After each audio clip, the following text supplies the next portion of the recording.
আজ শহীদ বুদ্ধিজীবী দিবস। জাতির শ্রেষ্ঠ সন্তানদেরকে শ্রদ্ধা ভরে স্মরণ করছে জাতি।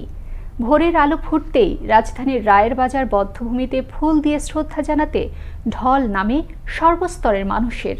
বিস্তারিত থাকছে জুয়েল হোসেনের প্রতিবেদনে। আজ 14 ডিসেম্বর শহীদ বুদ্ধিজীবী দিবস। 1971 সালের এই দিনে হত্যা করা হয় জাতির শ্রেষ্ঠ সন্তানদেরকে। এ উপলক্ষে শনিবার ঢাকার রায়েরবাজার বধ্যভূমিতে শ্রদ্ধা ও পুষ্পার্পণের মাধ্যমে স্মরণ করা হয় শহীদ বুদ্ধিজীবীদেরকে। ভোরের আলো ফুটতেই রাজধানীর রায়েরবাজার বধ্যভূমি কবরস্থানে শ্রদ্ধা জানাতে ঢল নামে সর্বস্তরের মানুষের। ফুল দিয়ে শ্রদ্ধা নিবেদন করেন বিভিন্ন রাজনৈতিক, সামাজিক, সাংস্কৃতিক ও পেশাজীবী সংগঠনের নেতাকর্মী সহ সাধারণ মানুষ। স্বাধীনতার জন্য আত্মাহুতি দিয়েছে তাদের কে স্মরণ করার জন্য এই দেশের জনগণ প্রতি বছর এই 14 ডিসেম্বর এখানে আসবে।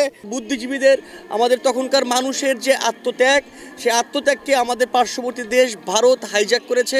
24-এর মধ্যে মনে হয় না এরকমভাবে নৃশংসভাবে 1971 সালে মারা হয়। বাংলাদেশ একটা সমৃদ্ধ রাষ্ট্র গঠন করতে চেয়েছিল, যে শহীদ বুদ্ধিজীবীরা তাদেরকে স্মরণ করতে আসে। আমরা এবি পার্টির পক্ষ থেকে এসেছি। আমরা চাই যাদের বিচার যারা পায়নি তারা বিচার পাক। অন্যায়ের বিরুদ্ধে রুখে দাঁড়ানোর জন্য চূড়ান্ত আত্মত্যাগে এই জাতি সবসময় তৈরি। স্বাধীনতার দীর্ঘ 54 বছর পার হলেও এখন পর্যন্ত শহীদ বুদ্ধিজীবীদের সঠিক তালিকা তৈরি না হয় আক্ষেপ রয়েছে সব মহলে।